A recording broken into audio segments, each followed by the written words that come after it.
कहानियाँ। चमत्कारी तलवार। काशी से वापस लौटते हुए अगले दिन बुलाखीराम नाई ने एक नए नगर में जो कुछ देखा उसका विवरण इस प्रकार है। बुलाखीराम ने देखा कि एक बहुत ही दरिद्र दीनहीन व्यक्ति से, जिसके वस्त्र फटे हुए थे, दाढ़ी बड़ी हुई थी, राजा के 4 सिपाही राजा के पास ले जाने का आग्रह कर रहे थे, लेकिन वो व्यक्ति बार बार उनसे राजा के पास न ले जाने का आग्रह कर रहा था। कौन था वो दरिद्र व्यक्ति? राजा के सिपाही क्यों उसे राजा के पास ले जाना चाहते थे और वो क्यों राजा के पास नहीं जाना चाहता था? इन्हीं बातों के विषय में सोचते हुए बुलाखीराम वापस लौट आया। रात के समय जब दोनों ने भोजन कर लिया और बुलाखी ने पटेल का बिस्तर लगाकर उसके एक किनारे हुक्का भरकर रख दिया, तो पटेल ने बिस्तर पर बैठकर बुलाखी से पूछा, हाँ तो भाई बुलाखीराम, अब बताओ आज कौन सी विचित्र बात इस शहर में देखा है? इस पर बुलाखीराम ने शाम के समय जो कुछ देखा था सब कह सुनाया। सुनकर पटेल ने कहा, भाई बुलाखीराम, यहाँ से पश्चिम की दिशा में 100 कोस की दूरी पर एक नगर है, धर्मपुर। उस नगर में राजबीर सिंह नाम का एक क्षत्रिय रहता था। उसकी पत्नी का नाम रामवती था। दोनों पति पत्नी प्रसन्नता पूर्वक जीवन व्यतीत करते थे। कुछ दिन बाद ईश्वर की कृपा से उनके यहाँ एक पुत्र पैदा हुआ, जिसका नाम उन्होंने कमल रखा। कमल जैसे जैसे बड़ा होता गया, माता पिता का अत्यधिक लाड प्यार मिलने के कारण वो जिद्दी हो गया था। माता पिता भी क्योंकि उसकी प्रत्येक जिद पूरी कर देते थे, अतः उसकी जिद करने की आदत बढ़ती गई। धीरे धीरे वो 20 वर्ष का नवयुवक हो गया। संयोग से उसी दौरान प्रकृति ने अपना प्रकोप दिखाया। एक भयंकर भूकंप उस शहर में आया, जिसके कारण न सिर्फ कमल का मकान अपितु शहर की भी अधिकांश इमारतें ध्वस्त हो गईं। सैकड़ों लोग मलबे के नीचे दबकर मर गए, हजारों लोग जख्मी हो गए। मरने वालों में कमल के माता पिता भी थे। इस दारुण दुख के कारण कमल के दिल पर भारी आघात लगा। उसने जैसे तैसे अपने माता पिता का अंतिम क्रियाक्रम संपन्न किया और फिर अपनी स्थिति पर सोचने लगा। मकान तो रहने योग्य रह ही नहीं गया था, धन भी उसके पास कुछ खास नहीं था। अब उसे ये चिंता हुई कि उसका गुजारा कैसे होगा। माँ बाप का लाडला होने के कारण कभी उसने ऐसा कोई काम सीखने का प्रयास ही नहीं किया था जो आगे चलकर उसकी जीविका उपार्जन करने में सहायक होता, और मेहनत मजदूरी का काम वो करना नहीं चाहता था। जब तक माता पिता द्वारा अर्जित धन उसके पास रहा, वो उससे अपना गुजारा चलाता रहा, लेकिन जब वो धन समाप्त हो गया तो स्थिति भूखों मरने की आ पहुंची। तब उसने विचार किया कि नगर छोड़कर किसी दूसरे नगर में चलना चाहिए। इस नगर में तो सभी लोग उसे जानते हैं, इसलिए वो यहाँ भीख भी नहीं मांग सकता। लेकिन परदेश में ऐसी कोई परेशानी नहीं है, वहाँ वो भीख मांगकर भी अपना गुजारा कर लेगा। तब भी उसे पहचानने वाला कोई नहीं है। ऐसा विचार कर वो अपना नगर छोड़कर परदेश के लिए चल पड़ा। कमल निरंतर 8 दिन एक ही दिशा में आगे बढ़ता रहा। उसे भूख लगती तो वो जंगली बेर या कंदमूल फल आदि तोड़कर खा लेता और किसी नदी या सरोवर का जल पीकर अपनी प्यास मिटा लेता। एक दिन वो एक ऐसे जंगल में पहुंचा जहां न कोई तालाब था और न कोई नदी। उसे प्यास लगी हुई थी, अतः वो पानी की तलाश में इधर उधर भटकने लगा। काफी दूर चलने पर उसे एक अम्रकुंज नजर आया। उस अम्रकुंज में सिर्फ आम के ही वृक्ष नहीं थे, दूसरे भी अनेक प्रकार के वृक्ष थे जिन पर फल लगे हुए थे। कुंज के बीचों बीच एक मनोरम सरोवर था, जिसमें नाना प्रकार के जलचर किलोल कर रहे थे। कुंज में पहुंचकर कमल ने सबसे पहले तो सरोवर से भरपेट पानी पिया, फिर वृक्षों से कुछ फल तोड़े और अपनी भूख शांत की। तत्पश्चात वो एक वृक्ष का सहारा लेकर पृथ्वी पर बैठ गया। वह परिश्रम के कारण बुरी तरह से थका हुआ था, अतः जल्दी ही उसे नींद आई और वो सो गया। वो अमरकुंज परियों के राजा का था। उसने अपनी बेटी शबनम के लिए उस अमरकुंज का निर्माण कराया था। परियों की शहजादी शबनम कभी कभी अपनी सखियों के साथ सैर करने के लिए आती रहती थी। जिस दिन की ये घटना है, संयोग से अपनी सहेलियों के साथ वो वहां आई हुई थी। कमल को जब उसने अपने अमरकुंज में बेसुध सोए हुए देखा तो वो उस पर मोहित हो गई। परियों की शहजादी ने जब अपनी पायल झंझनाई तो उनके घुंघरुओं की आवाज सुनकर कमल की नींद टूट गई। आंख खोलकर देखा तो सामने एक परी जात को पाया। दोनों की आंखें मिली, दोनों ही एक दूसरे के अदृश्य प्रेम में बंध गए। फिर तो उनमें देर तक बातें होती रही। परियों की शहजादी ने कमल को अपना परिचय दिया और कमल ने उससे अपनी आप बीती सुना दी। कमल की दास्तान सुनकर परी शबनम का दिल पसीज उठा। उसे कमल पर दया आ गई। उसने अपने गले से तावीज उतारा और उसे कमल को देकर कहा, हे युवक, ये तावीज अपने पास रख लो। ये मेरे प्रेम की निशानी है। तुम इसे कभी अपने शरीर से अलग मत करना। ये हर संकट में तुम्हारे काम आएगा। ये कहकर वो परी वहां से चली गई। कमल भी उठकर अपने गंतव्य की ओर चल पड़ा। 2 दिन पश्चात वो एक नगर में पहुंचा। वहां पहुंचकर उसने कोई काम ढूंढने का प्रयास किया, किंतु किसी भी जगह उसे कोई काम न मिला। तब वो विचार कर कल सुबह यहाँ के राज दरबार में जाकर राजा से काम मांगूंगा। वो राजमहल की दीवार के साथ ही धरती पर पड़कर सो रहा था। आधी रात का समय हुआ तो किसी स्त्री के रोने का स्वर सुनकर उसकी नींद खुल गई। वो विचार करने लगा कि अवश्य ही वो स्त्री किसी मुसीबत में है। चलकर देखना चाहिए कि उसे क्या कष्ट है। वो स्त्री के रोने का स्वर वहां के राजा ने भी सुना था। वो उस समय जाग रहा था, ये देखने के लिए कि उस दुखियारी स्त्री को क्या कष्ट है जो वो आधी रात को इस प्रकार रो रही है। राजा महल से निकलकर उस दिशा में चल पड़ा जिधर से रोने का स्वर आ रहा था। उधर कमल भी राजा से पहले उस स्त्री के रोने की दिशा में चल पड़ा। कमल राजा से पहले उस स्त्री के पास पहुंचा। उस स्त्री ने अच्छे वस्त्र आभूषण धारण किए हुए थे। कमल ने उसके पास जाकर पूछा, हे देवी, तुम्हें क्या कष्ट है जो आधी रात के समय में इस प्रकार विलाप कर रही हो? ये सुनकर उस स्त्री ने रोना बंद कर दिया। बोली, मेरा दुख जानकर क्या करेगा बेटा? तू तो स्वयं ही इस नगर में कोई परदेशी जान पड़ता है। तेरी हालत भी किसी दीनहीन व्यक्ति जैसी दिखाई दे रही है। मेरा दुख तो वही व्यक्ति दूर कर सकता है जो हर तरह से सामर्थ्य रखता हूँ। हे देवी, सुनकर कमल ने कहा, जब अपने मुख से मुझे बेटा कहा है तो अपने बेटे से अपना दुख जरूर कहो। भला बेटा माँ के काम नहीं आएगा तो कौन आएगा? रहा दीनहीन होने की बात, मैं दीनहीन जरूर हूँ, यहाँ परदेशी भी हूँ, लेकिन सामर्थ्य में किसी से कम नहीं हूँ। तुम सेवा बताओ, मैं भी उसे पूरी करने की कोशिश करूंगा। तो सुन बेटा, स्त्री बोली, मैं अपने दुख के लिए नहीं, यहाँ के राजा के दुख के लिए रो रही हूँ। मैं इस राज्य की राज्य लक्ष्मी हूँ। कल यहाँ के राजा का इंतकाल हो जाएगा, तब मुझे ऐसे प्रजापालक राजा का राजमहल त्याग कर कहीं अन्यत्र जाना पड़ेगा। मैं अब तक यहाँ बड़े आराम के साथ रह रही थी, मगर कल के पश्चात न जाने मुझे कैसे राजा के यहाँ जाना पड़े। वो राजा मेरे साथ न जाने कैसा व्यवहार करे, इसी आशंका से मैं भयभीत हूँ और इस राजा की मृत्यु के शोक से बरबसी मेरी रुलाई फूट पड़ रही है। इसी वजह से मेरे आंसू नहीं रुक रहे। कमल कहने लगा, हे माँ, तुमने जो ये अजीब बात बताई है, कल यहाँ के राजा की मृत्यु हो जाएगी। मुझे बताओ तो कि उसकी मृत्यु कैसे होगी? राजा तो बिल्कुल भला चंगा और हर तरफ से स्वस्थ है, उसे कोई रोग भी नहीं है, फिर उसकी मृत्यु का सवाल ही नहीं उठता। अरे मेरे भोले बेटे, राजलक्ष्मी बोली, मैंने ये कब कहा कि उसकी मृत्यु स्वाभाविक रूप से होगी? उसकी मृत्यु तो एक सिंह के द्वारा होगी।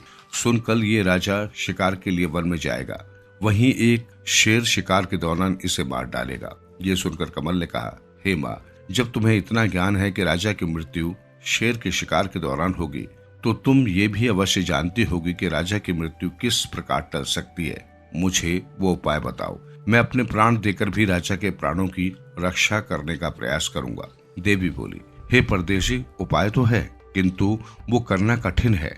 मैं तुझे वो उपाय बताए देती हूँ। उपाय ये है कि जब राजा शिकार करने वन में जाए तो तू भी उसके साथ वन में चले जाना और राजा के साथ परछाई की तरह लगे रहना। शेर जब राजा को असावधान पाकर उस पर झपटने को हो, उससे पहले ही तू शेर पर झपट पड़ना और अपनी तलवार से सिंह को मार डालना। लेकिन ये सब तेरी फुर्ती, शक्ति और चपलता पर निर्भर करता है। यदि तनिक भी चूक हुई तो शेर राजा के साथ साथ तुझे भी फाड़ डालेगा। ऐसा नहीं होगा माँ, कमल ने कहा। मैं बहुत सतर्क रहूंगा और हर हाल में राजा के जीवन की रक्षा करूंगा। तेरा कल्याण हो, कहकर वो स्त्री अंतर्ध्यान हो गई।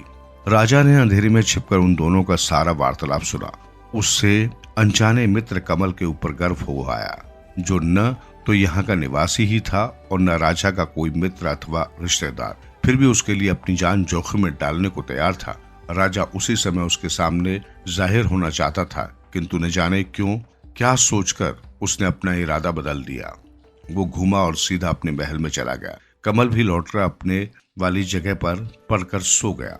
जब राजा अपने महल में आकर पलंग पर लेटा तो वो मन में विचार करने लगा कि कल मैं शिकार करने के लिए जाऊंगा ही नहीं, और जब जंगल में जाऊंगा ही नहीं तो शेर के हाथों मेरी मौत कैसे हो जाएगी। ऐसा विचार करके राजा ने फैसला कर लिया कि कल किसी भी हालत में वो वन की ओर नहीं जाएगा, चाहे कैसी भी जरूरत क्यों ना आ जाए। लेकिन राजा का ये निश्चय अगले दिन धरा का धरा रह गया।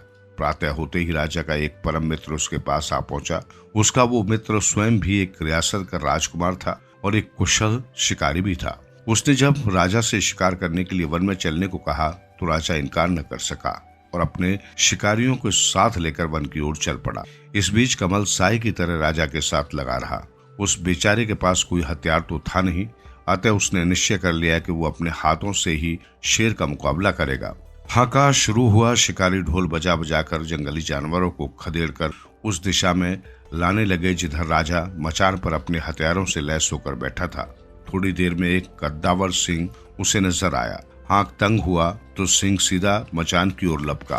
राजा ने निशाना बांधा और शेर पर तीर छोड़ दिया, लेकिन दुर्भाग्यवश तीर शेर की छाती में न लग उसकी पूंछ के समीप जा लगा। इससे शेर क्रोधित हो गया और उसने मचान की ओर छलांग लगा दी। इस बार राजा ने उसकी ओर अपना भाला फेंका तो शेर की पीठ में जा धंसा। शेर ने एक झुरझुरी सी ली, अपनी पीठ लहराई और राजा का फेंका हुआ भाला उसकी पीठ से निकलकर नीचे गिर गया। इस बीच मचान के पास खड़ा कमल मूक दर्शक की तरह खड़ा रहा। शेर से नंगे हाथों भिड़ने की उसकी हिम्मत नहीं हुई। तभी अचानक उसे याद हो आया कि परी शबनम ने उसे एक ताबीज दिया था और कहा था कि ये ताबीज प्रत्येक संकट में उसकी रक्षा करेगा। कमल ने तब उस ताबीज को आजमाने का निश्चय कर लिया। उसने गले में लटके ताबीज को रगड़ा। रगड़ते ही तुरंत एक चमत्कार हुआ। शबनम वहां प्रकट हुई और एक चमत्कारी तलवार उससे सौंप कर बोली, मुकाबला करो युवक, जीत तुम्हारी हो गई। ये कहकर वो तुरंत ही अंतर्ध्यान हो गई। सब कुछ इतनी जल्दी घटा कि राजा ये जान ही नहीं सका कि कब परी वहां प्रकट हुई और कब अंतर्ध्यान हो गई। बहरहाल कमल के हाथों में तो अब एक अमोघ अस्त्र आ चुका था। अगली बार जब सिंह राजा की ओर उछला तो उसने एक भी क्षण का समय गवाए बिना तलवार शेर के पेट में घुसेड़ दी। शेर मरकर भूमि पर गिर पड़ा। शेर के मरते ही राजा का आतंकित चेहरा फिर से खिल उठा। राजा के साथ गए सभी शिकारी भी शोर मचाने लगे कि राजा ने शेर का शिकार कर लिया है। वो राजा की जय जयकार करने लगे। कमल ने उनके आनंद में खलल डालना मुनासिब न समझा, अतः वो जिस प्रकार राजा के साथ आया था राजा के लौटने से पहले ही शहर लौट गया।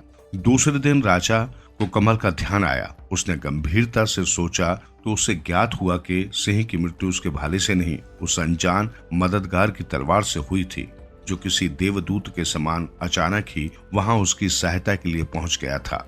तब उसने कमल को ढूंढकर लाने के लिए आदेश जारी कर दिया।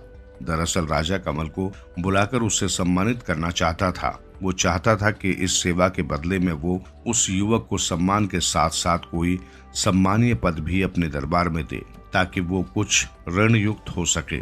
इतनी कहानी सुनाकर पटेल जी चुप हो गए। उन्होंने हुक्के की निगाली मुंह में लगाकर एक जोरदार कश खींचा। कुछ देर उस कश का आनंद उठाया, फिर ढेर सारा धुआं मुंह से उगलकर आगे कहा, बुला की कहानी खत्म हो गई। अब पहचान कि वो युवक कौन था जिसे तू शाम को देखकर आया था। तो क्या स्वयं कमल ही वो व्यक्ति था? बुलाकी बोला, और उसी को राजा के सिपाही अपने साथ ले चलने का आग्रह कर रहे थे, ताकि राजा उसे सम्मानित कर कोई अच्छा पद देकर उसे राज दरबार में रख सके। बिल्कुल ठीक समझा तुमने, पटेल बोले, और चूंकि अब तुम्हारे प्रश्न का उत्तर तुम्हें मिल गया है, इसलिए अब लंबी तान कर सो जाओ, मुझे बहुत जोरों की नींद आ रही है।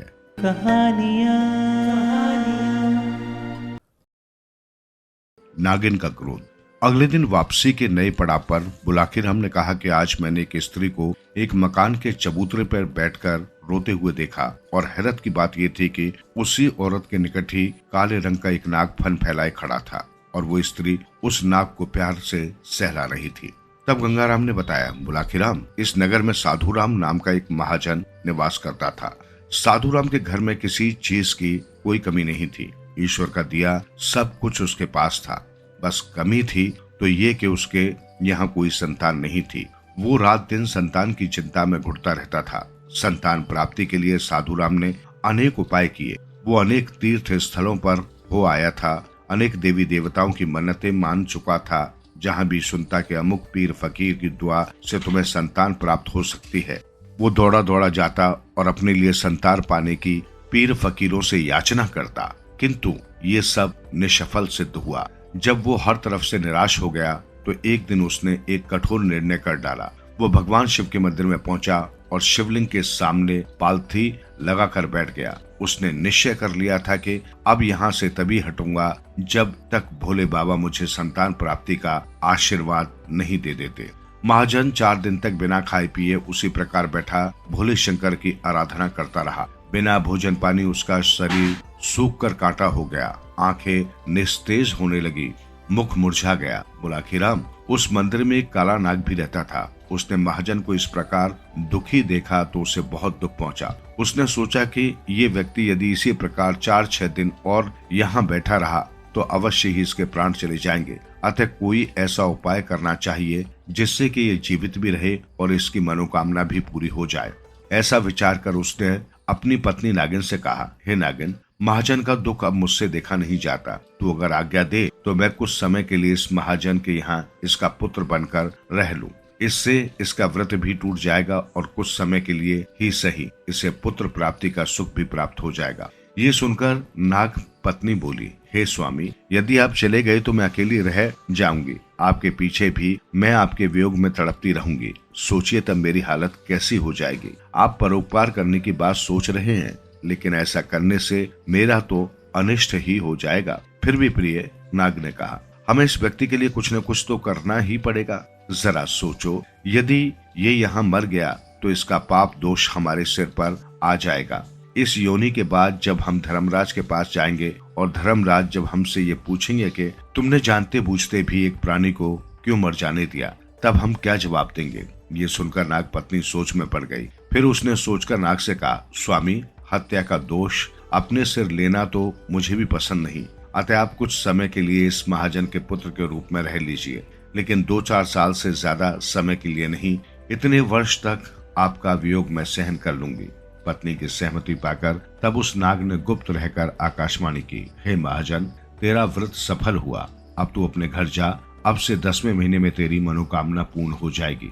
उस आकाशवाणी को सुनकर महाजन बहुत खुश हुआ। उसने अपना व्रत तोड़ दिया और उठकर खड़ा हो गया। फिर वो शिवलिंग को नमन कर मंदिर से बाहर निकल आया। उसी रात महाजन की पत्नी को उस नाग ने सपने में दर्शन दिया और कहा, हे देवी, भगवान शंकर की कृपा से अब तुम्हें शीघ्र ही मात्र सुख प्राप्त होगा। आज से 10वें महीने में तुम्हें नदी किनारे एक बालक पड़ा हुआ मिलेगा। तुम उस बालक को उठा लाना और ये प्रचारित कर देना कि तुम्हारे गर्भ से ही उस बालक का जन्म हुआ है। और हाँ, इस बीच एक बात का विशेष ध्यान रखना कि अधिकांश समय अपने घर में ही रहना। अपने पति से भी कह देना कि मुझे गर्भ रह गया है। प्रातः जब महाजन की पत्नी जागी तो उसने अपने पति को सामने खड़ा पाया। तब उसने पति को बता दिया कि आपका व्रत सफल हुआ, ईश्वर की कृपा से मुझे गर्भ रह गया है।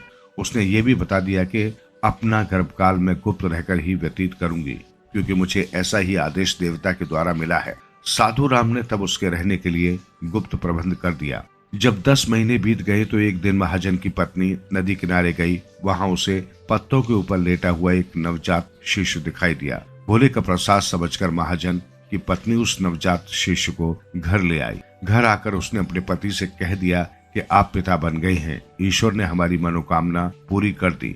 महाजन को ये जानकर अत्यंत प्रसन्नता हुई। उसने खुले हाथों से गरीबों को दान दिया, भूखे लोगों को अपने हाथों से भोजन कराया। माता पिता ने बालक का नाम रखा नागदत्त। बुलाखीराम तब से वो नाग जो बालक बन प्रकट हुआ था उस महाजन के यहाँ प्रवेश पाने लगा। धीरे धीरे उसकी आयु 3 वर्ष हो गई। जब वो 3 वर्ष गुजर गए तो नाग पत्नी की बेचैनी बढ़ने लगी। एक दिन जब उसकी बेचैनी ज्यादा बढ़ गई तो वो अपने पति से मिलने के लिए महाजन के मकान में पहुंची। रात का समय था। महाजन के मकान का दरवाजा बंद था। नागिन को अंदर जाने का मार्ग न मिला। वो मोरी के रास्ते से अंदर प्रवेश कर गई। वहां उसने बाल रूप में बिस्तर पर लेटे अपने पति को स्पर्श किया और कहा, हे नाथ, अब 3 वर्ष का समय बीत चुका है। इस दंपत्ति को मात्र सुख भी प्राप्त हो चुका है। अब आप अपना ये रूप त्यागिए और मेरे साथ चलिए। तब बालक रूपी उस नाग ने कहा, हे प्रिय, अभी इन दोनों ने अपने पुत्र अर्थात मुझसे कुछ सुख प्राप्त नहीं किया है, अतः तुम कुछ दिन और धैर्य धारण कर लो। ये माता पिता मुझसे कुछ सुख प्राप्त कर लेंगे तो मैं स्वयं ही ये देह त्याग कर तुम्हारे पास लौटाऊंगा। उस बालक रूपी नाग से ये आश्वासन पाकर नाग पत्नी संतुष्ट होकर लौट गई। शनि शनि समय बीतता गया। बालक नागदत्त की आयु 17 वर्ष की हो गई। तब उसके पिता ने उसका विवाह कर दिया। अपनी पत्नी के साथ सुखपूर्वक रहते हुए नागदत्त ने अपने पिता का सारा व्यापार संभाल लिया। बुलाकी जब नागदत्त ने 18वें वर्ष में प्रवेश किया तो एक दिन उसके माता पिता गंगा स्नान के लिए गए। दुर्भाग्यवश गंगा की बीच धारा में उनकी नाव पलट गई और वे जल में डूबकर मर गए। उनके मरने के बाद घर का और कारोबार का सारा दायित्व नागदत्त के कंधों पर आ पड़ा। एक दिन नागिन पुनः अपने पति से मिलने के लिए आई। उसने नागदत्त से कहा, स्वामी, अब तो आपने अपने सारे दायित्वों का निर्वाह कर लिया है, अतः अब आप यह देह त्याग कर मेरे साथ चलिए। नागदत्त कहने लगा, अभी कैसे चलूं? अपनी इस पत्नी को मैंने कोई संतान भी नहीं दी। कम से कम एक पुत्र तो इसकी कोख से पैदा हो जाए, तब मैं तुम्हारे पास लौट आऊंगा। नागदत्त की बात सुनकर नागिन क्रोधित हो गई। उसने नागदत्त को शाप दे दिया। वो बोली, अरे मूर्ख, तेरी बातों में यकीन करके मैंने धीरे धीरे करके 18 वर्ष तेरे वियोग में गुजार दिए। अब मैं समझ गई हूँ कि तुझे मुझसे प्रेम नहीं रहा, अतः मैं तुझे शाप देती हूँ कि आज से तेरा मानव शरीर तुझसे छिन जाएगा। तू पुनः नाग बन जाएगा और बाकी जीवन नाग के रूप में ही गुजारेगा। शाप लगते ही नागदत्त का सारा शरीर नाग के रूप में परिवर्तित हो गया। उसने फिर से मानव शरीर धारण करने के लिए कई बार अपने तपोबल का प्रयोग किया, किंतु तब क्षीण हो जाने के कारण वो फिर से मानव स्वरूप न पा सका। सो हे बुलाकी, तब से वो नाग रूप में ही अपनी पत्नी के पास रह रहा है। आज जो दृश्य तू देखकर आया है वो वही दृश्य था। वो स्त्री जो रोते हुए बार बार उस नाग के शरीर पर हाथ फिरा रही थी, उसकी विवाहिता पत्नी थी और वो नाग वही महाजन का पुत्र नागदत्त था। बस अब तेरी शंका का समाधान हो गया है, अतः अब आराम से सो जा। मुझे भी बड़ी जोरों से नींद आ रही है।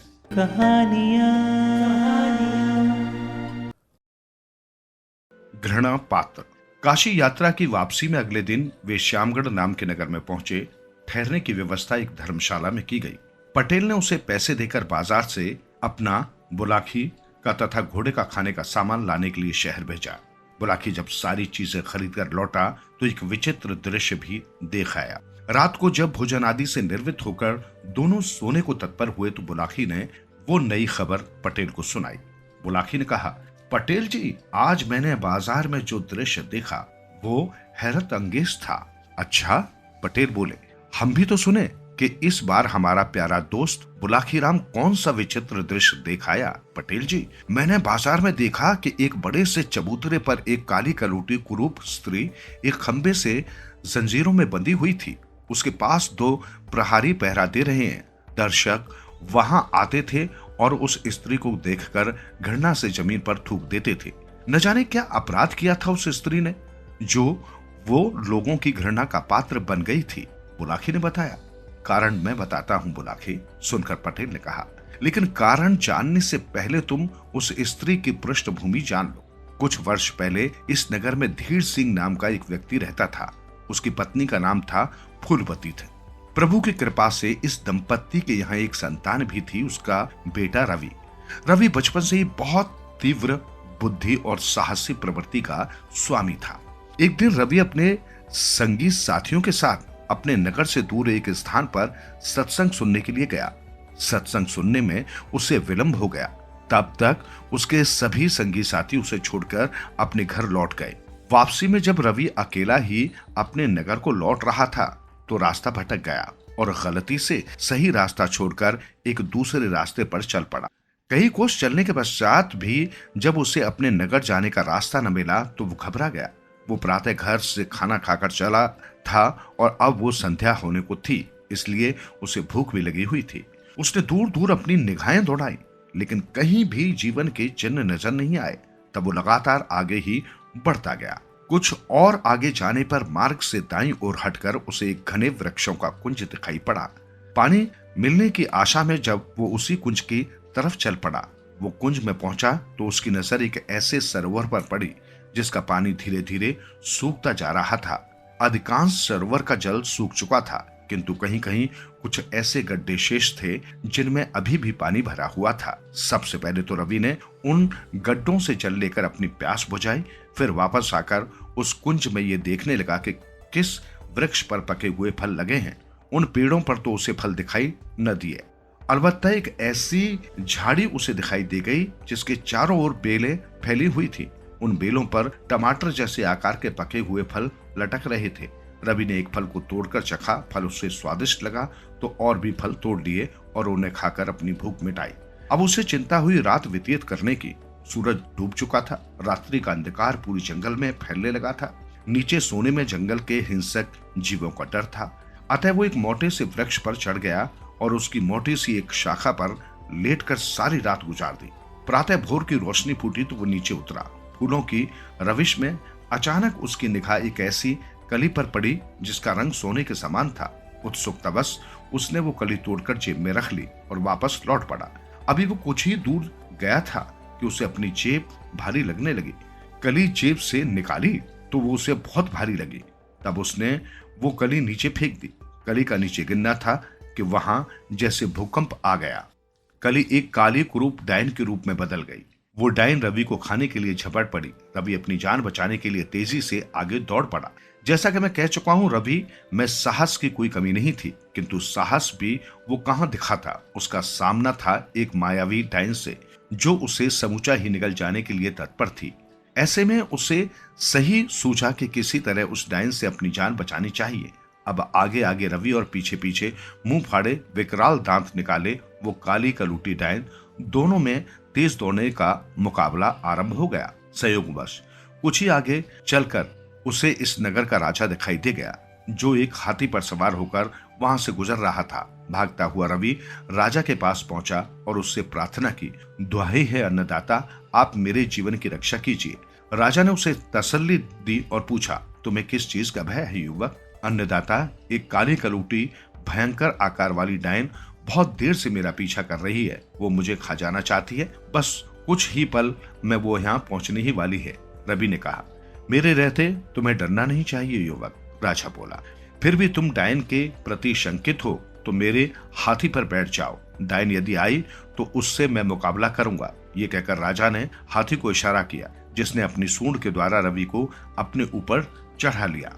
बुलाके उस डायन ने राजा को देख लिया था। राजा को देखकर एक विचार उसके मन में कूंधा। वो सोचने लगी किस प्रकार इस राजा को ही फंसाऊं ताकि इसके महल में पहुंचकर मुझे रोज ही नर मांस खाने को मिल जाए। ये सोचकर उसने एक बेहद रूपवती स्त्री का वेश बनाया और राजा के मार्ग पर कुछ आगे जाकर खड़ी हो गई। राजा जब वहां पहुंचा तो उसने दोनों हाथ जोड़कर राजा से प्रार्थना की, अन्नदाता, मेरा न्याय कीजिए। वो व्यक्ति जो आपके पीछे बैठा है मुझे मेरे माता पिता के पास से बहला फुसलाकर भगा लाया है। इसने मुझसे वादा किया था कि अपने घर पहुंचकर ये मेरे साथ विवाह कर लेगा, लेकिन अब इसकी नीयत बदल गई है और मुझे इस जंगल में अकेली छोड़कर भाग जाना चाहता है। नहीं नहीं महाराज, रवि बोल पड़ा, ये स्त्री झूठ बोलती है। मैं तो इसे जानता तक नहीं। अब से पहले तो मैंने इसकी सूरत भी नहीं देखी थी। दोनों वादी प्रतिवादियों की बात सुनकर राजा सोच में पड़ गया। उसने कहा, ठीक है, तुम भी आकर हमारे पास बैठ जाओ। नगर में चलकर हम तुम दोनों का न्याय करेंगे। ये सुनकर वो स्त्री भी हाथी के हौदे पे आ बैठी। बुलाकी राजा क्योंकि उस स्त्री के रूप लावण्य पर मोहित हो चुका था, अतः उसने रवि को तो नगर के बाहर ही उतार दिया और उस स्त्री को अपने महल में ले आया। वहां उसके साथ विवाह कर लिया और रहने के लिए एक अलग महल की व्यवस्था कर दी। उस स्त्री रूपी डायन को जैसे मुंह मांगी मुराद मिल गई। उसने एक एक कर गए महल के सेवकों को ही खाना शुरू कर दिया। रात के समय जब महल के सभी निवासी सो रहे होते तो वो डायन बाहर निकलती और जो भी सेवक या सेविका उसे एकांत में दिखाई दे जाते उसे ही चट कर जाती।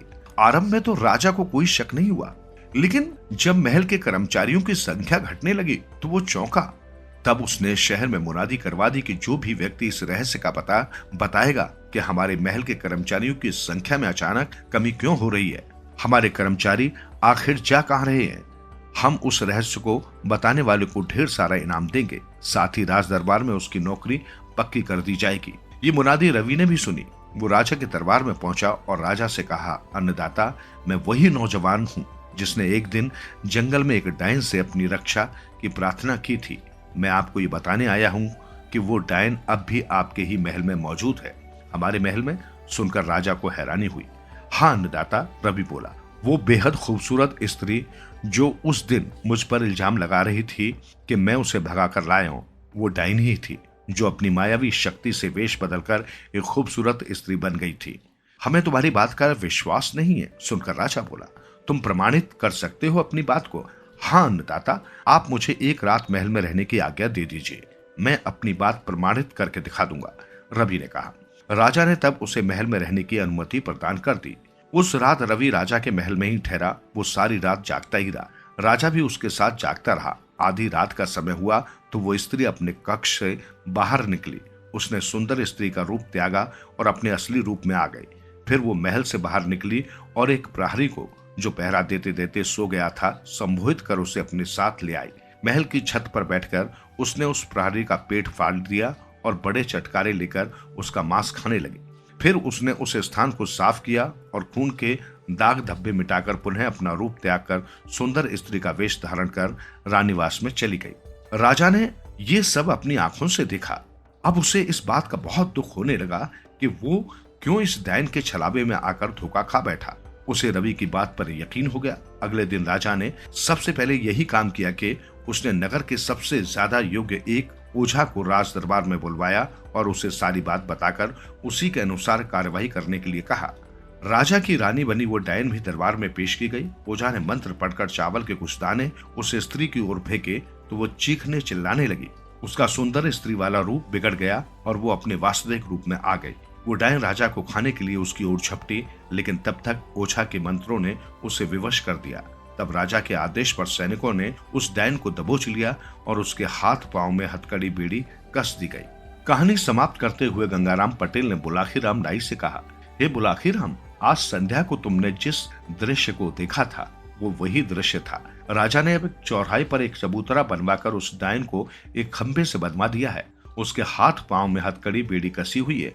दर्शक आते हैं और उसे अनेक व्यक्तियों को खाने वाली डायन की ओर नफरत से देखते हुए उस पर थूकते हैं। ये है सारी कहानी। अब कहानी समाप्त हुई और तुम्हारी शंका का भी निवारण हो गया, अतः अब आराम से सो जाओ। इतना कहकर गंगाराम पटेल ने करवट बदलकर अपनी आंखें मूंद ली। थोड़ी देर पश्चात बुलाखी और गंगाराम पटेल के खर्राटे वहां गूंजने लगे।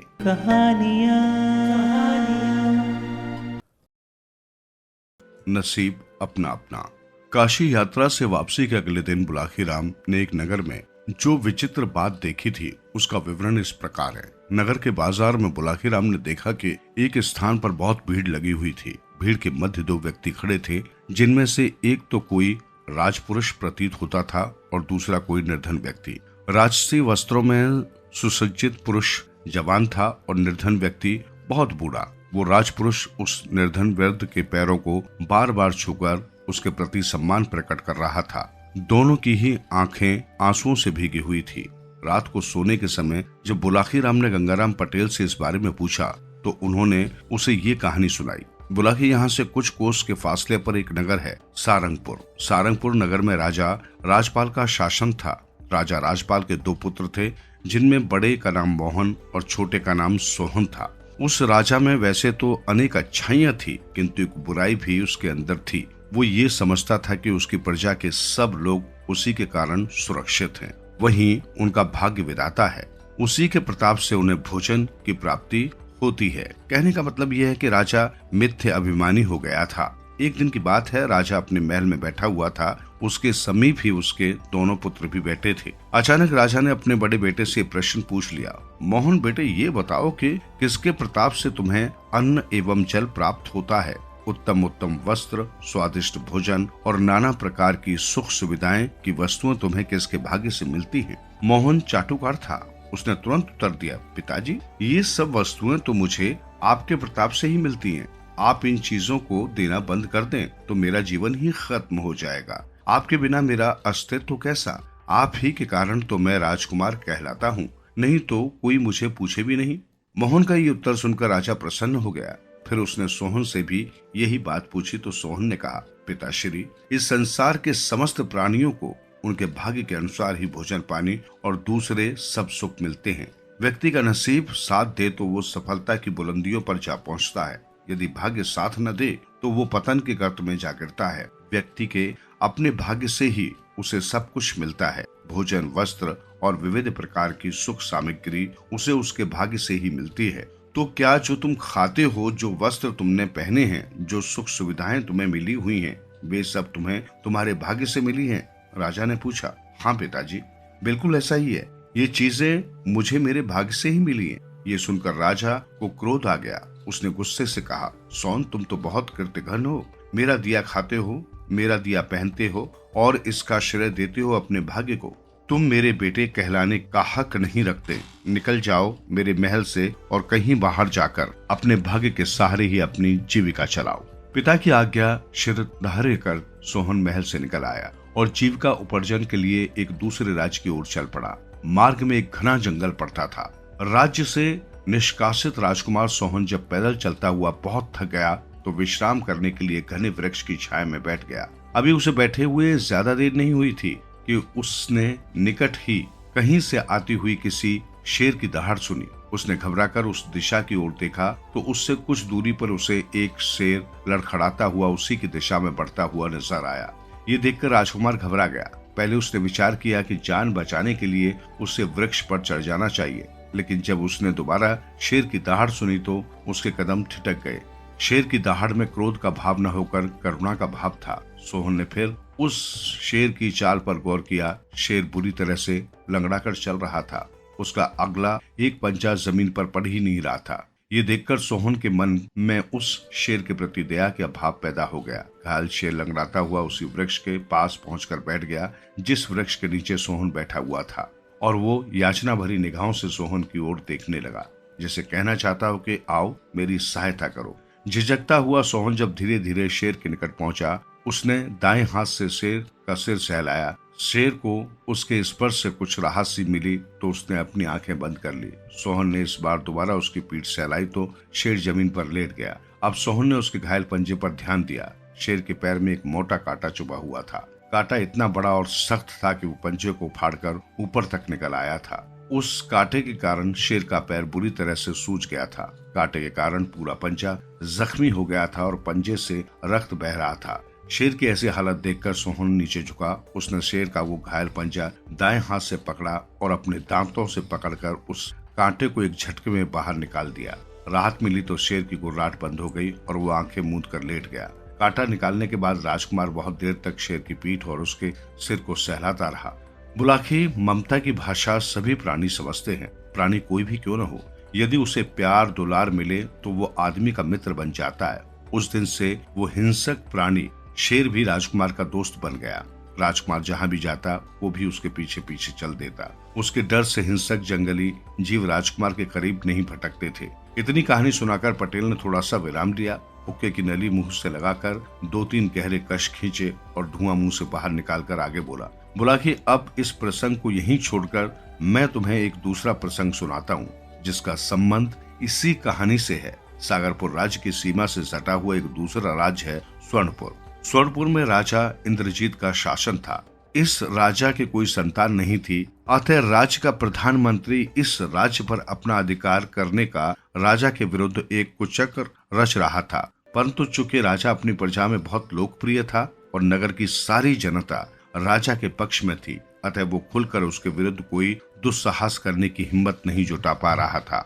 देवयोग से उस दिन उसे राजा के विरुद्ध अपने कुचक्र को पूरा करने का अवसर मिल गया। उस दिन स्वर्णपुर का राजा इंद्रजीत अपने थोड़े से सैनिकों के साथ शिकार के लिए वन में गया हुआ था।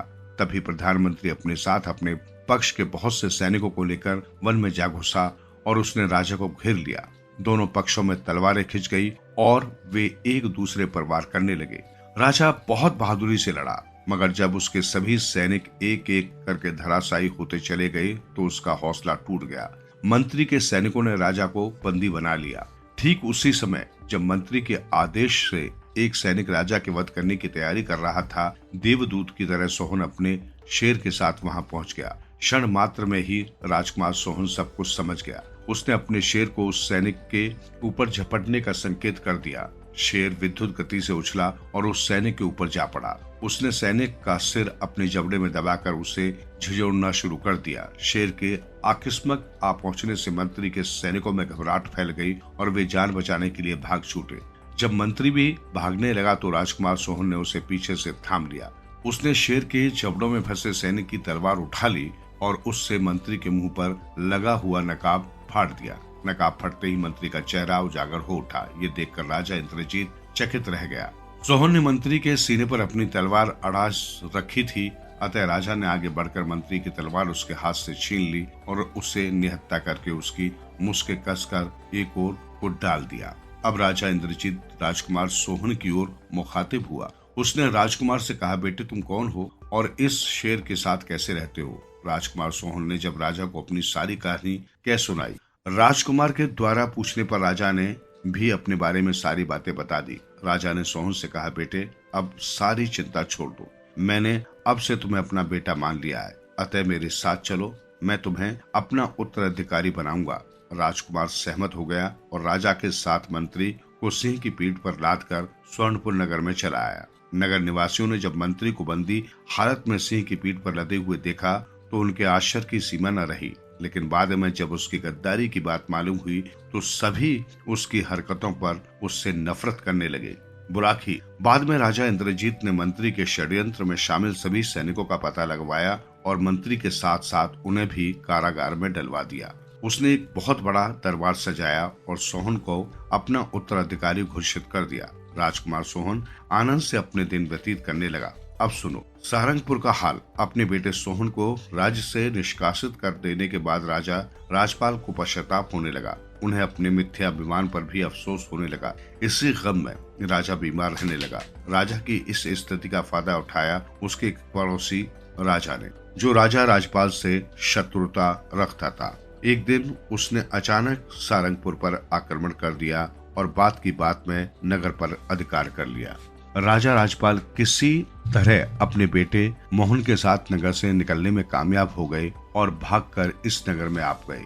भागते समय वो साथ तो कुछ लाए नहीं थे, अपना परिचय भी किसी को नहीं देना चाहते थे, अतः वे मेहनत मजदूरी करके किसी तरह अपना पेट पालने लगे। राज छूट जाने को राजा को इतना गहरा सदमा पहुंचा कि वो असमय में ही बूढ़ा हो गया और अपनी आयु से दुगनी उम्र का दिखाई देने लगा। उधर जब राजकुमार सोहन को राजा इंद्रजीत के नगर में रहते हुए काफी दिन बीत गए तो एक दिन उसने अपने मन में सोचा कि अब वो अपने नगर लौट अपने पिता और अपने भाई का हाल चाल जानना चाहिए। ऐसा विचार कर एक दिन वो राजा इंद्रजीत से आज्ञा लेकर सैनिकों के साथ राजसी वस्त्रों में सारंगपुर की ओर चल दिया। वहां आकर उसे मालूम हुआ कि उसके राज्य पर तो पड़ोसी राजा ने अपना अधिकार जमा लिया है। उसने लोगों से मालूमात हासिल की तो पता चला कि उसके पिता और उसका भाई किसी तरह बच निकलने में सफल हो गए थे, पर यह नहीं मालूम हो सका कि यहाँ से पलायन करने के बाद अब वे कहाँ हैं। खैर स्वर्णपुर लौटकर राजकुमार सोहन अपने पिता और भाई की तलाश में जुट गया। इसी बीच उसने अपनी सेना संगठित कर सारंगपुर पर हमला कर दिया और उस राजा को हराकर अपने राज्य पर अधिकार कर लिया। बुलाखी। राजकुमार सोहन की मेहनत रंग लाई। एक दिन कुम्हार के यहाँ मिट्टी गूंदते हुए उसने अपने पिता को पहचान लिया। उसका बड़ा भाई मोहन भी उसी कुम्हार के यहाँ मिट्टी के बर्तन बनाने के काम पर लगा हुआ था। पिता को पहचानकर राजकुमार की आंखों में आंसू आ गए। उसके वृद्ध पिताजी उसे सामने देखकर रोने लगे। राजकुमार सोहन बार बार अपने पिता के पांव छूकर उनसे कहने लगा कि आप मेरे साथ राजमहल में चले, किंतु पिता बार बार इनकार कर रहा था। नहीं पुत्र, अब मैं अपने काले मुंह को लेकर तेरे साथ कैसे जाऊं? मैंने तो तुझ पर बहुत जुल्म किए हैं, अब मुझे मेरे हाल पर छोड़ दे और मुझे पश्चाताप करने दे। तो हे बुलाखी, आज तू जिस दृश्य को देखकर आया था वो उन पिता पुत्र के मिलन का वही दृश्य था। ऐसा कहकर पटेल ने अपनी कहानी का समापन कर दिया। उत्तर मिल जाने पर बुलाखी भी संतुष्ट हो गया। फिर दोनों लंबी तान कर सो गए।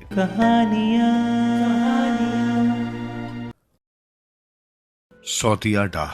घर वापसी पर लौटते हुए संध्या होने पर दोनों एक नए नगर में ठहरे। उन्होंने वहां बाहर एक मनोरम स्थान में अपना डेरा जमाया। पटेल ने बुलाखी को पैसे देकर अपने तथा घोड़े के भोजन का प्रबंध करने के लिए शहर भेज दिया। वहां से जब सारा सामान खरीद कर बुलाखी लौटा तो एक नई घटना देखकर आया।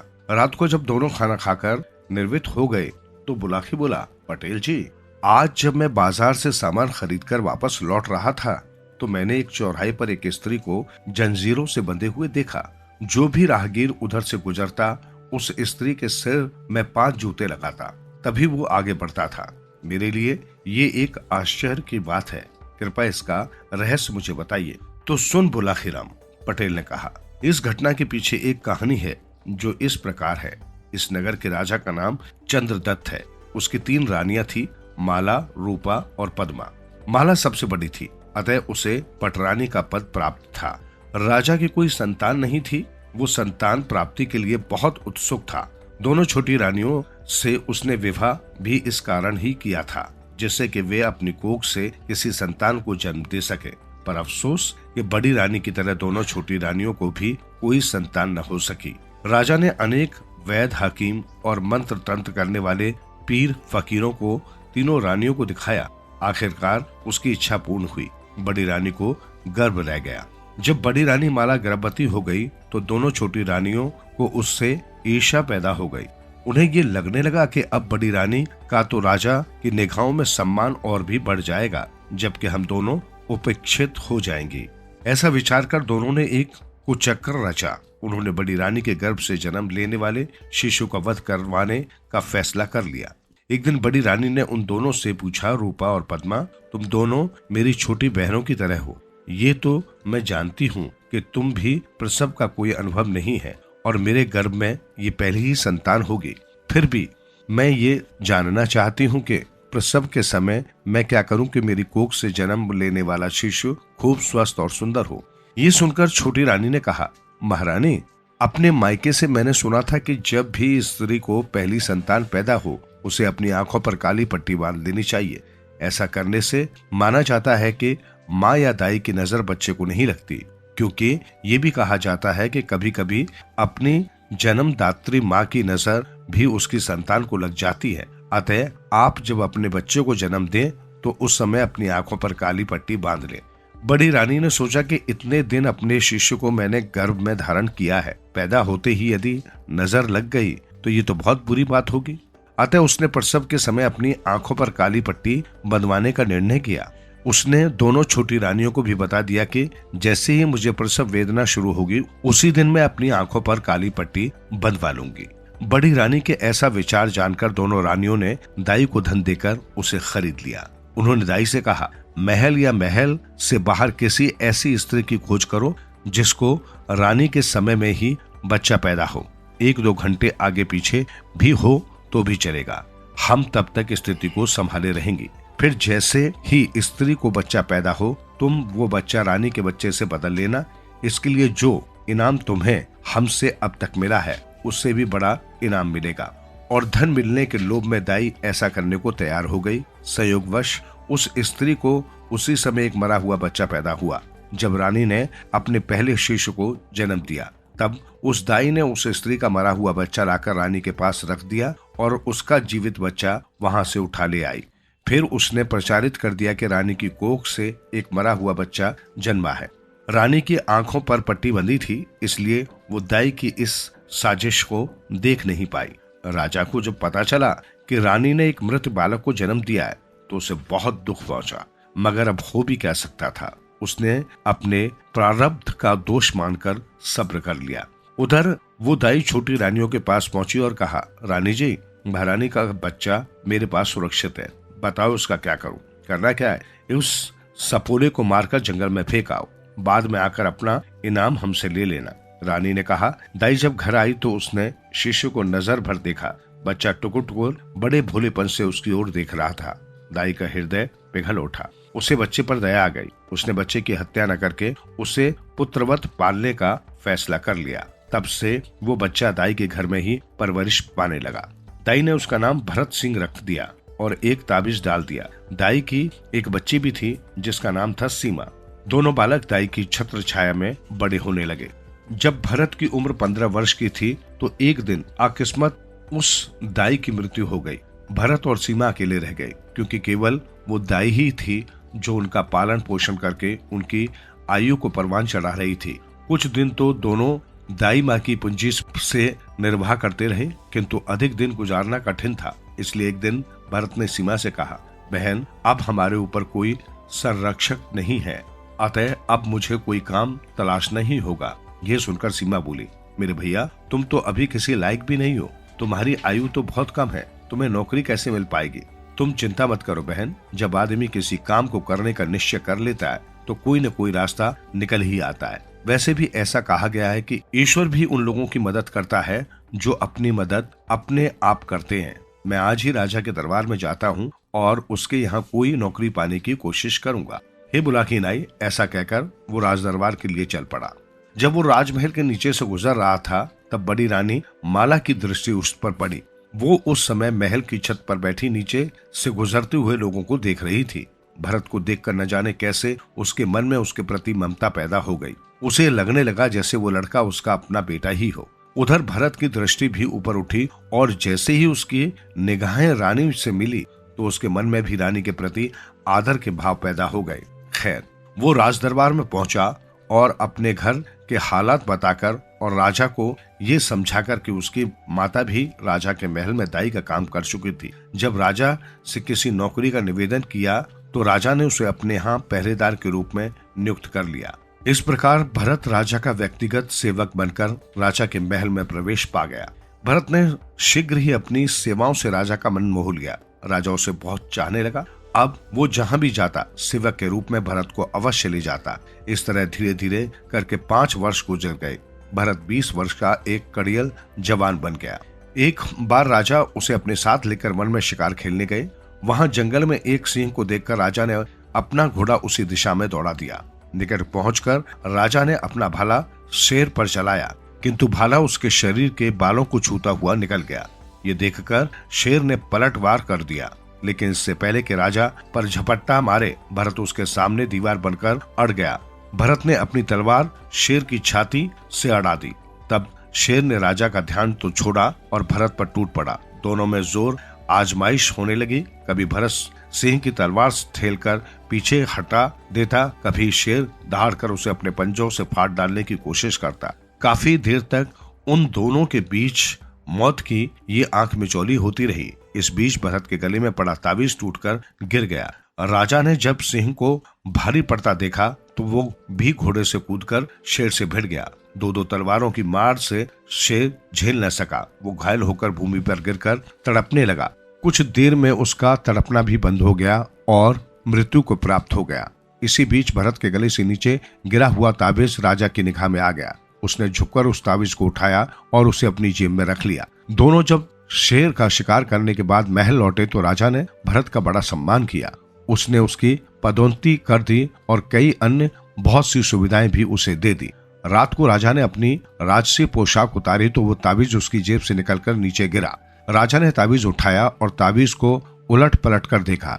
फिर उसने जब ताबीज खोला तो उसमें से एक कागज का पुर्जा निकला जिसमें भरत के बारे में सब कुछ लिखा हुआ था। राजा को ये जानकर बहुत खुशी हुई कि भरत उसी का बेटा है। ताबीज में मिले कागज पर लिखी तहरीर को पढ़कर राजा को सारा भेद मालूम पड़ गया। उसने बड़ी रानी माला को जब ये बात बताई तो उसकी खुशी का भी ठिकाना न रहा। उसने भरत को अपनी छाती से लगा लिया और बार बार उसकी बलाएं लेने लगी। ताबीज में मिली तहरीर पढ़कर राजा को दोनों छोटी रानियों पर बेहद गुस्सा आया। उसने उसी समय दोनों को दंड देने का निश्चय कर लिया।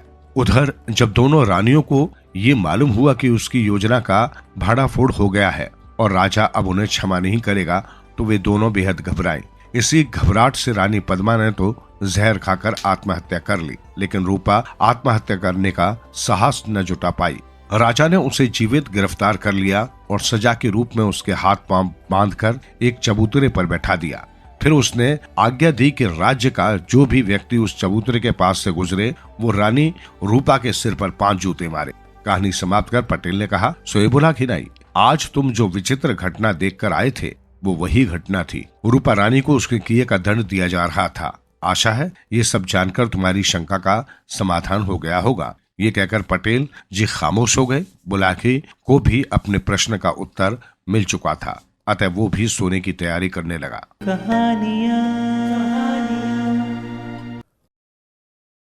विचित्र सजा। अगले दिन वापसी के लिए चलते हुए वे दोनों रात को एक दूसरे नगर में ठहरे तो वहां बुलाके फिर बाजार में एक विचित्र दृश्य दिखाया।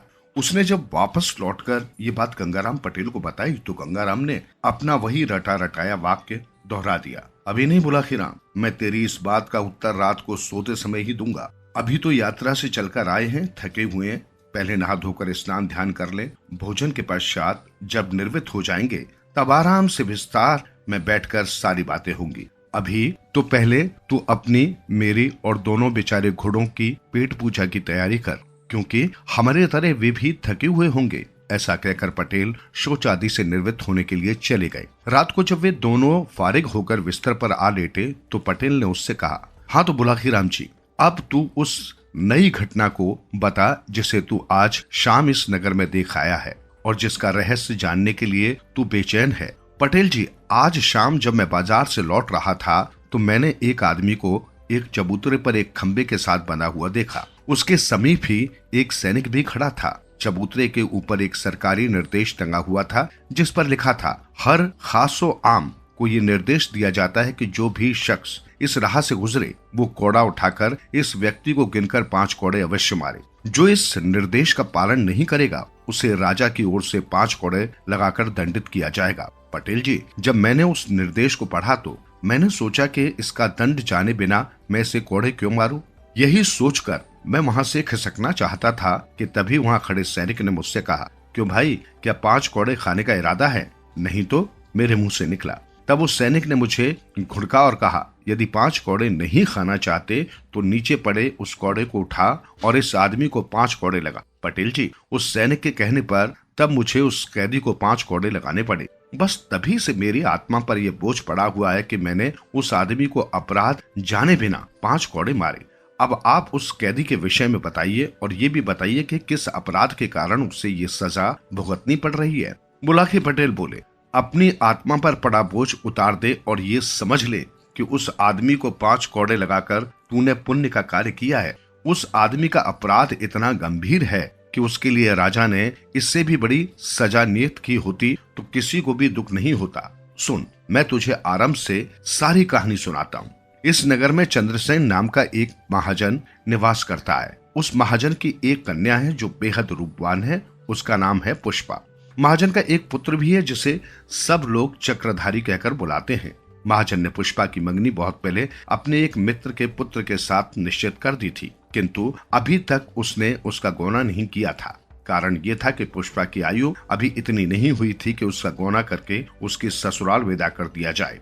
बुलाखी ये नगर गंगा के पास है। यहाँ के लोगों में धार्मिक आस्था भी बहुत है। अन्य नगरों में रहने वालों की तरह यहाँ के लोग भी प्रतिवर्ष दशहरे के अवसर पर गंगा स्नान के लिए जरूर जाते हैं। इस बार जब दशहरे का पर्व पड़ा तो दूसरे नगरवासियों की तरह पुष्पा भी अपने माता पिता और सखी सहेलियों के साथ गंगा स्नान के लिए गई। गंगा किनारे पहुंचकर अन्य लोगों की तरह पुष्पा के पिता ने भी अपने रहने के लिए डेरा व्यवस्थित किया और बारी बारी से गंगा जी में स्नान करने के लिए गए। पहले पुरुषों ने स्नान किया, तदुपरांत स्त्रियां गंगा स्नान के लिए गईं। बुलाकी जब पुष्पा अपनी सखियों के साथ गंगा स्नान के लिए घाट पर पहुंची तो वहां के कुछ गुंडों ने उसे देख लिया। उसकी मनोहरणी छवि देखकर वो गुंडे विचार करने लगे कि किसी तरह सुंदर युवती को अपने काबू में करके इसका उपभोग करना चाहिए। बाद में जब इससे हमारा दिल भर जाएगा तो हम इसे किसी वेश्या के यहाँ बेचकर अच्छी रकम प्राप्त कर सकते हैं। उन गुंडों का मुखिया था कालू नाम का एक महा हरामी युवक। उसने इस काम को करने का बीड़ा उठाया। उसने अपने साथियों से कहा, दोस्तों, इसे फंसाकर काबू में करना तो मेरी चुटकियों का काम है, बस मुझे थोड़ा सा समय चाहिए। ठीक है, हम तुम्हें समय देते हैं। उसके दूसरे साथी बोले, देखते हैं तुम कौन सा चमत्कार दिखाते हो। उधर पुष्पा और उसकी सखियों ने अपने वस्त्र उतारे और उन वस्त्रों को घाट पर बैठे पंडे के हवाले करके गंगा स्नान करने लगे। तभी कालू नामक वो गुंडा उस पंडे के पास पहुंचा और उससे कहा, पंडित जी महाराज, 5 रुपए कमाना चाहते हो? घर बैठे कमाई करना किसे बुरा लगता है यजमान? पंडा बोला, लेकिन ये बताइए कि काम क्या है? बड़ा सरल काम है। तुम्हारे पास जो जनाने कपड़े रखे हैं इसमें से एक साड़ी निकालकर मुझे थोड़ी देर के लिए दे दो। कालू ने कहा, तुम साड़ी के साथ कोई छेड़छाड़ करना चाहते हो? पांडे ने आशंकित स्वर में पूछा। कोई छेड़छाड़ नहीं होगी, बस उस साड़ी के छोर में मुझे कुछ बांधना है। कालू बोला, ये कोई जोखिम भरा काम नहीं था, इसलिए 5 रुपए लेकर पांडे ने पुष्पा की साड़ी उसकी ओर खिसका दी। कालू ने अपनी जेब से एक सोने की मोहर और 100 रुपए का एक नोट निकाला और पुष्पा की साड़ी के पल्लू से बांध दिया और वहां से हटकर कुछ दूर खड़ा हो गया। कुछ देर बाद पुष्पा उसकी सखियां स्नान करके बाहर निकली और अपने अपने वस्त्र पहनकर चलने लगी। उसी समय कालू भी उनके पीछे पीछे चलने लगा। जब वो अपने डेरे के समीप पहुंची तो कालू ने पीछे आकर पुष्पा का बाजू थाम लिया। एक अजनबी व्यक्ति द्वारा अपनी बाह पकड़ने पर पुष्पा उस पर क्रोधित हो गई। उसने तीखे स्वर में कहा, कौन हो तुम? मेरी बाह पकड़ने की तुम्हारी हिम्मत कैसे हुई? ये क्या कह रही हो पुष्पा? क्या अपने मित्र कालू को भूल गई? कालू ने आश्चर्य व्यक्त करने का नाटक करते हुए कहा, मैं तुम्हें नहीं जानती, छोड़ो मेरा हाथ। कहकर पुष्पा ने कालू का हाथ झटक दिया। तुम मुझे अच्छी तरह जानती हो पुष्पा, कालू ने कहा। वर्षों से हम दोनों एक दूसरे से एकांत में मिलते रहे हैं। अब शायद अपनी इन सहेलियों की उपस्थिति में तुम मुझे पहचानने से इनकार कर रही हो। बुलाखी, इस प्रकार वहां दोनों में तकरार होने लगी। मेले का समय था, अतः भीड़ इकट्ठी हो गई। हो हल्ला सुनकर पुष्पा का पिता, उसका भाई और उसके नगर के दूसरे परिचित लोग भी वहां आ पहुंचे और एक लड़की को छेड़ने पर कालू को बुरा भला कहते हुए उसकी पिटाई करने लगे। जब कालू काफी पिट चुका तो उसने रोने का दिखावा करते हुए कहा, आप लोग मुझे बेकार ही पीट रहे हैं, मैंने कोई अभद्र बात नहीं की है। इस लड़की से मेरा काफी पुराना परिचय है। इसने तो मेरे साथ विवाह करने का वादा भी किया हुआ है। विवाह का वादा? पुष्पा के पिता ने आश्चर्य से पूछा। हाँ जी, विवाह का वादा, कालू कुटिलता से बोला। उसने अपने खर्च के लिए मुझसे 100 रुपए और एक सोने की मोहर भी मांगी थी, जो मैंने अपनी माता के रुपयों में से चुराकर इसे लाकर दिए थे। झूठ बोलता है तू? पुष्पा का पिता दहाड़ा। अरे भिखमंगे, मेरे पास धन की क्या कमी है जो मेरी बेटी तुझसे खर्चे के लिए पैसे मांगती? ये तो आप अपनी बेटी से ही पूछिए, कालू ने रुआसे स्वर में कहा। क्यों रे कलंकनी? पुष्पा के पिता ने क्रोध से लाल पीले होते हुए पुष्पा को झिझोड़ा। क्या तूने इस आदमी से 100 रुपये और एक सोने की मोहर ली थी? ये आदमी झूठा है पिताजी। मैं गंगा माता की कसम खाकर कहती हूँ कि आज से पहले मैंने इसकी शक्ल भी नहीं देखी। ये मुझ पर झूठा आरोप लगा रहा है, पुष्पा ने सुबकते हुए कहा। सेठ जी, अगर मैं गलत साबित हुआ तो आप यही मुझे 100 जूते मारना और जो भी सजा आप देना चाहें मैं खुशी से मंजूर कर लूंगा, पर पहले आप अपनी बेटी की तलाशी ले लीजिए। मैंने आज जो रकम इसे दी थी वो अभी भी इसके पास ही होगी, कालू बोला। सबको ये विचार पसंद आया। पुष्पा की तलाशी ली गई तो साड़ी के पल्लू में बंधी दोनों चीजें बरामद हो गई। इस पर तो सब लोग पुष्पा और उसके पिता को दोषी मानने लगे। सब लोग उन पर थू थू करने लगे। बुलाखी, तब पुष्पा के पिता और उसके भाई को पुष्पा पर इतना क्रोध आया कि उन्होंने उसी घड़ी पुष्पा को त्याग कर दिया। वे घर लौट गए और कालू पुष्पा का हाथ पकड़कर विजेता की तरह उसे ले चला। पुष्पा दहाड़े मार मार कर रोने लगी और बार बार कालू के चंगुल से छूटने का प्रयास करने लगी। लेकिन तभी कालू के 7 गुंडे भी उसकी सहायता के लिए वहां पहुंच गए और उन्होंने कालू और पुष्पा को अपने घेरे में ले लिया। बुलाखी, जब पुष्पा रो रो कर हलकान हो रही थी और अपनी सहायता की गुहार लगा रही थी, तभी वहां के राजा की सवारी वहां से गुजरी। एक लड़की को मदद के लिए पुकारते देख राजा ने अपनी पालकी रुकवाई और नीचे उतरकर लड़की से उसके रोने का कारण पूछा। पुष्पा ने रोते हुए सारी बात बताई तो फिर राजा ने कालू से पूछा। कालू ने वही झूठी कहानी राजा के सामने दोहरा दी कि ये लड़की उससे प्रेम करती है, फिर भी सबके सामने अपनी बात कहने में संकोच कर रही है। इसके माता पिता ने अब मुझे सौंप दिया है इसको। उस गुंडे कालू की बात सुनकर राजा को कुछ गोलमाल नजर आया, अतः उसने अपने सैनिकों को आदेश दिया कि इन दोनों को अपने नगर ले चलो। वहीं मैं सारी बातें जानकर इस बात का निर्णय करूंगा कि इन दोनों में से कौन सच्चा है और कौन झूठा। तब दोनों दरबार में पेश किए गए। राजा ने पुष्पा से पूछा, देवी, तुम कहती हो कि अब से पहले तुमने इस आदमी को कभी देखा नहीं था, फिर इसकी ये बात क्यों कर सच साबित हो गई कि तुम्हारी साड़ी के पल्लू से इसके दिए हुए रुपए और सोने की मोहर मिल गई?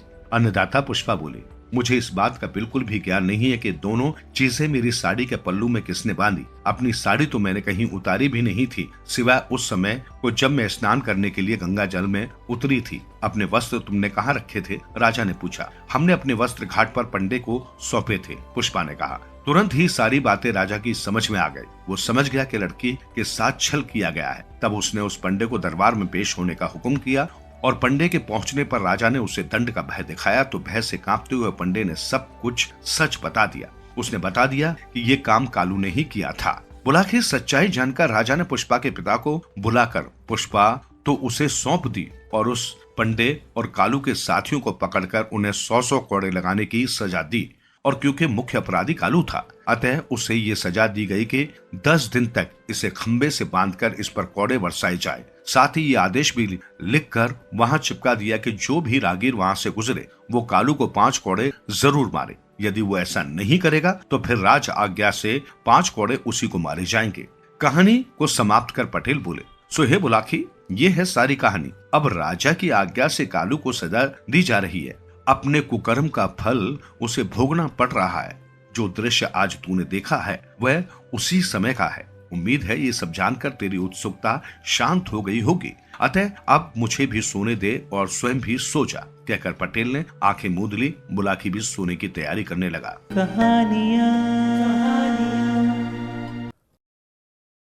नमक हराम। काशी यात्रा से वापसी करते हुए अगले दिन गंगाराम पटेल और बुलाखी राम नाई ने दिन भर की यात्रा समाप्त कर एक नए नगर में प्रवेश किया। वहां उन्होंने ठहरने के लिए एक उचित स्थान की खोज की और वहीं रैन बसेरा करने का फैसला कर लिया।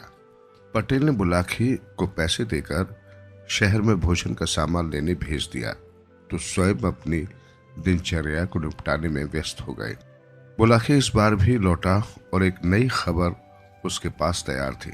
उसने सोचा इस खबर को पटेल को अभी सुनाऊंगा तो पटेल जी ये कहकर टाल देंगे कि रात्रि होने दे, भोजन करने के पश्चात बिस्तर पर लेटते समय तुझे तेरी बात का उत्तर दे दूंगा। अतः उसने ये बात उस समय पटेल को नहीं बताई। ये बात को पेट में डाले रहा। जब वे दोनों भोजन करके निर्वृत्त हो गए तब बुलाखी ने बात छेड़ी, पटेल जी, आज भी इस शहर में मैं एक नई घटना देख आया हूँ। ठीक है, उस घटना का वर्णन कर, फिर उसे सुनकर मैं तेरी बात का उत्तर दूंगा। पटेल ने कहा, पटेल जी, आज नगर में मैंने एक जगह कुछ लोगों को खड़े देखा तो उत्सुकतावश मैं भी ये देखने पहुंच गया कि ये लोग गोल दायरा सा बनाए क्या कर रहे हैं। मैं भीड़ के मध्य पहुंचा और आगे को दृष्टि दौड़ाई तो देखा कि एक आदमी जमीन के अंदर सिर तक गड़ा है। उसका सारा शरीर तो भूमि में दबा हुआ था, मात्र उसका सिर ही जमीन से बाहर था। वहीं एक बड़ी सी जूती पड़ी थी। लोग बारी बारी से उस व्यक्ति के नंगे सिर पर जूती मारते और आगे बढ़ जाते थे। ये देखकर मेरी जिज्ञासा बढ़ गई और मन में ये विचार करता हुआ लौट आया कि इसका रहस्य पटेल जी से ही पूछूंगा। अब आप मुझे उस व्यक्ति के विषय में बताएंगे तो मेरी जिज्ञासा शांत होगी। बुलाखी, तेरी जिज्ञासा में अवश्य शांत करूंगा, लेकिन तुम कहानी के बीच बीच में हुंकारा जरूर देते रहना ताकि मुझे लगे कि तू ध्यान और दिलचस्पी से सारी कहानी सुन रहा है। पटेल ने कहा, मैं ऐसा ही करूंगा पटेल जी। बुलाखी ने कहा, अब आप अपनी कहानी शुरू तो कीजिए। तो सुन बुलाखी, यहाँ से काफी दूर चंदनपुर नाम का एक नगर है। उस नगर में राजा चंदन सिंह का राज था। चंदन सिंह के पिता की कुछ ही समय पहले मृत्यु हुई थी। अतः जब चंदन सिंह राजगद्दी पर बैठा तो वो प्रजा के कल्याण के लिए नई नई योजनाएं सोचने लगा। लेकिन उन्हीं दिनों नगर में महामारी फैल गई। उस महामारी से सैकड़ों लोग नित्य ही काल कवलित होने लगे। ये स्थिति देखकर नगरवासी घर बार छोड़कर दूसरे राज्यों में भागने लगे। पूरे राजमहल में सिर्फ राजा ही अकेला रह गया। तब उसने सोचा था कि मैं अकेला ही यहाँ रहकर क्या करूंगा, प्रजा ही नहीं रही तो राजा कैसा। इसलिए एक दिन वो भी कुछ धन अपने साथ लेकर वो नगर छोड़ आया। वो एक सामान्य नागरिक की तरह कई राज्यों में घूमता रहा, फिर इस नगर में आ गया। इतने दिन तक दूसरे राज्यों में घूमते रहने के कारण जो धन वो अपने साथ लाया था सब समाप्त हो गया। अब उसे चिंता हुई जीविका कमाने की। राजा चंदन सिंह खूब हष्ट-पुष्ट नौजवान था। अस्त्र शस्त्र चलाने में वो निपुण था। अतः जब वो यहाँ के राज दरबार में नौकरी पाने की इच्छा से राजा के सम्मुख पेश हुआ तो राजा ने पहली ही नजर में उसके अंदर छिपी हुई प्रतिभा की पहचान कर ली और उसे अपने अंगरक्षक की नौकरी दे दी। तब से चंदन सिंह रात दिन अपने स्वामी की सुरक्षा का ध्यान रखने लगा। बुलाखी, एक दिन जब चंदन सिंह रात के समय राजा के महल में पहरा दे रहा था तो उसने महल के बाहर से किसी स्त्री के रोने की आवाज सुनी। वो स्त्री बड़े करुण स्वर में विलाप कर रही थी। उसकी वेदना से भरा सुर सुनकर चंदन सिंह से रहा नहीं गया। उसने अपने स्थान पर एक अन्य प्रहरी को खड़ा किया और महल से बाहर निकलकर उस दिशा में चल पड़ा जहां से रोने की आवाज आ रही थी। कुछ आगे चलकर उसने देखा कि सरोवर के किनारे एक बेहद रूपवान स्त्री बैठी रो रही है। चंदन सिंह ने निकट पहुंचकर उस स्त्री से पूछा, हे देवी, तुम कौन हो और रात्रि के इस प्रहर में ये निर्जन स्थान पर बैठी रो क्यों रही हो? स्त्री बोली, हे युवक, मैं इस राज्य की ऐश्वर्य लक्ष्मी हूँ। अब तक मैं यहाँ सम्मान के साथ रह रही थी, लेकिन मेरे सम्मान के ये दिन अब समाप्त होने वाले हैं। अरे, ये क्या कह रही हो देवी? चंदन सिंह ने आश्चर्य से पूछा, क्या इस राज्य पर कोई विपत्ति आने वाली है या फिर राजा की निगाहों में तुम्हारे प्रति सम्मान की भावना का ह्रास होने लगा है? इन दोनों ही बातों में कोई बात सच नहीं है युवक, ऐश्वर्य लक्ष्मी ने कहा। न तो इस राज्य पर कोई विपत्ति आने वाली है और न यहाँ के राजा ने मेरे सम्मान में कोई उपेक्षा दिखाई है। बात कुछ और ही है। मैं अपने लिए नहीं, यहाँ के राजा के जीवन के लिए चिंतित होकर रो रही हूँ। अब से 8वें दिन यहाँ के राजा पर घोर संकट आएगा। उस संकट में या तो उसके प्राण चले जाएंगे या फिर शेष जीवन उसे कारागार में गुजारना पड़ेगा। उसी आशंका से मेरी रुलाई फूट पड़ रही है और मैं स्वयं को रोने से रोक नहीं पा रही हूँ।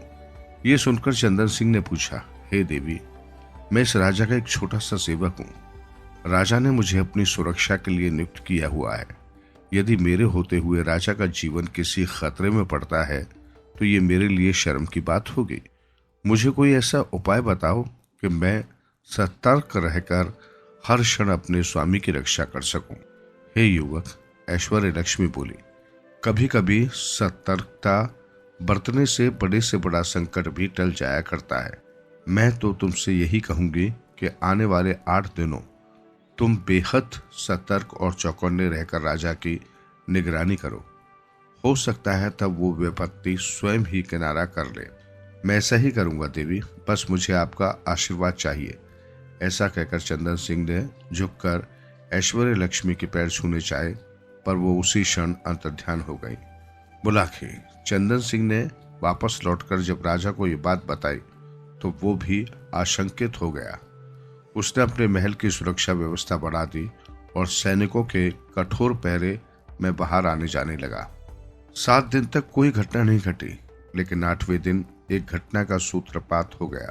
रात्रि के समय जब चंदन सिंह महल की छत पर खड़ा होकर चारों ओर का निरीक्षण कर रहा था, तब उस सरोवर के निकट जहां वो ऐश्वर्य लक्ष्मी से मिला था, रात्रि के अंधकार में उसे कुछ जुगनू से उड़ते प्रतीत हुए। उसने गौर से देखा तो जाना कि ये जुगनू नहीं, मशालों की रोशनी थी, जिन्हें किसी तरह इस प्रकार ढक दिया गया था ताकि उनका प्रकाश चारों ओर न फैलकर एक ही दिशा में इंगित रहे। जुगनू की चमक तो जलती बुझती रहती, लेकिन दिखाई देने वाली चमक स्थिर थी। उन रोशनियों को देखकर चंदन सिंह के मन में एक विचार उभरा, खतरा। तब वो तलवार लिए छत से उतरकर उसी दिशा में दौड़ पड़ा। वहां पहुंचकर वो एक स्थान पर छिपकर खड़ा हो गया। थोड़ी देर के बाद कमर में हथियार बांधे लगभग 20 नकाबपोशों का दल वहां पहुंचा। वहां उन्होंने एक जगह से कूड़े का एक बड़ा सा ढेर हटा तो वहां एक सुरंग का मुहाना दिखाई देने लगा। तब वो नकाबपोश एक एक करके उस सुरंग में उतरते चले गए। जब वो नकाबपोश सुरंग में कुछ आगे बढ़ गए तो चंदन सिंह भी पीछे से सुरंग में उतर गया और कुछ दूर जाकर मशालों की मध्यम रोशनी में रास्ता तलाशता उनके पीछे पीछे चल पड़ा। बुलाखेराम उस सुरंग का मुहाना सीधे राजा के कक्ष में ही खुलता था। स्वयं राजा को भी इस सुरंग के बारे में कुछ पता नहीं था, किंतु उसके शत्रु न जाने कैसे उस सुरंग के विषय में जान गए थे। बहरहाल 20 नकाबपोश सुरंग के दरवाजे पर पहुंचे। वहां उन्होंने कोई पत्थर हटाकर सुरंग का द्वार खोला और एक एक करके राजा के कक्ष में पहुंच गए। उनके पीछे पीछे चंदन सिंह भी सुरंग के मुहाने के पास पहुंच गया, किंतु उसने राजा के कक्ष में घुसने का कोई प्रयास नहीं किया। अपितु उसी स्थान पर उन नकाबपोशों के लौटने का इंतजार करने लगा। नकाबपोशों ने बड़ी आसानी से राजा को काबू में कर लिया। राजा गहरी नींद में था। सोते में ही राजा को दबोचकर नकाबपोशों ने उसके हाथ पांव रस्सियों से बांध दिए और उसके मुंह में कपड़ा ठूंस दिया ताकि वो चिल्ला न सके। बाहर पहरे पर नियुक्त किसी भी प्रहरी को इस घटना की भनक तक न मिली। नकाबपोश जैसे आए थे उसी तरह एक एक करके सुरंग में उतरने लगे। बस यही मौका था चंदन सिंह को पराक्रम दिखाने का। जैसे पहला नकाबपोश पेट के बल रेंगता हुआ गुफा में दाखिल हुआ, चंदन सिंह ने खट से उसका सिर काट कर आगे की ओर फेंक दिया। उसका धड़ खींचकर उसने दीवार के साथ सटाकर खड़ा कर दिया। इसी तरह उसने 19 नकाबपोश काट डाले। अब अंतिम नकाबपोश की बारी आई। एक साथ 2 आदमी गुफा में जा नहीं सकते थे, इसलिए उस नकाबपोश ने पहले बंधन में बंधे राजा को आगे खिसकाया। फिर वो स्वयं भी सुरंग में पेट के बल दाखिल होने लगा। चंदन सिंह ने राजा को अंदर खींचकर उसे एक किनारे बैठाया और फिर तैयार होकर खड़ा हो गया। लेकिन इस बार उसने अंतिम आदमी पर अपनी तलवार न उठाई, वरन बलपूर्वक उस पर अधिकार कर लिया। उसने राजा के बंधन खोलकर उसी रस्सी से नकाबपोश को जकड़ दिया। फिर पहले उसने राजा को अपने कक्ष में भेजा और बाद में उस नकाबपोश को घसीटता हुआ अंदर ले आया। अंदर लाकर जब उस नकाबपोश के चेहरे से नकाब हटाई गई तो उसका चेहरा देखकर दोनों की ही आंखें हैरत से फटी रह गई। जानते हो बुलाकी, वो नकाबपोश कौन था? वो नकाबपोश था राजा का रक्षा मंत्री। राजा उस मंत्री पर अपने प्रधानमंत्री से भी ज्यादा विश्वास करता था। राजा ने जब उसके अपराध के लिए दंड नियत कर दिया, उसने आदेश प्रसारित कराया कि इस विश्वासघाती मंत्री को जमीन में गाड़ दिया जाए। सिर्फ इसका सिर जमीन से बाहर रहे और जो भी व्यक्ति इस मंत्री के पास से गुजरे वो एक जूती इस एहसान फरामोश के सिर पर जरूर मारे। सो हे बुलाकी, आज तू जिस दृश्य को देखकर आया है वो उसी का है। नगरवासी अपने राजा की आज्ञा के अनुसार उस नमक हराम मंत्री के पास जाते हैं और एक जूती उसके सिर पर मारकर आगे बढ़ जाते हैं। कहानी खत्म कर पटेल ने बुलाकी से पूछा, बुलाकी राम, अब तो तुम्हारी शंका का समाधान हो गया ना? हाँ पटेल जी, अब मेरी शंका का निवारण हो गया। ईश्वर की कृपा से कल हम अपने गांव भी पहुंच जाएंगे। अतः अब आप भी सोइए और मैं भी सोने की कोशिश करता हूं।